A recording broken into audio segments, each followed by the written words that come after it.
लखनौमधून तेहरी हत्याकांडाची एक विचित्र घटना समोर आली आहे। एका पतीने आपल्या पत्नीच्या चारित्र्यावर संशय घेत तिची हत्या केली आहे। पत्नीची हत्या केल्यानंतर नराधमाने आपल्या पोटच्या 2 मुलांना देखील संपवले आहे। पोलिसांनी दिलेल्या माहितीनुसार बिजनौर परिसरातील सरवण नगर भागात ही घटना 28 मार्च रोजी घडली।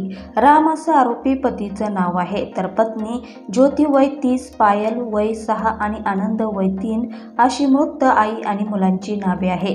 नराधमाने ह्या तिघांची हत्या केल्यावर तो 3 रात्र मृतदेहासोबत तिथेच राहिला। राम आणि ज्योती यांच्या लग्नाला 7 वर्ष झाली होती। मात्र राम ज्योतीवर सतत संशय घ्यायचा।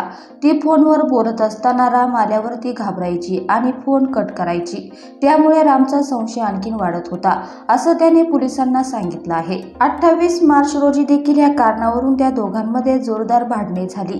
त्यानंतर रामने आपल्या 2 लहान मुलांसमोर आपल्या पत्नीची हत्या केली। त्याने ओढणीने पत्नीचा गळा आवळला आणि तिला संपवलं।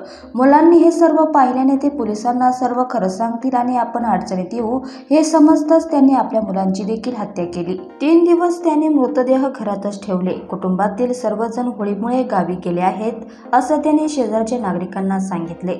मात्र तो काही वेळासाठी बाहेर गेला तेव्हा शेजारच्या व्यक्तीला त्याच्या घरातून वास येऊ लागला।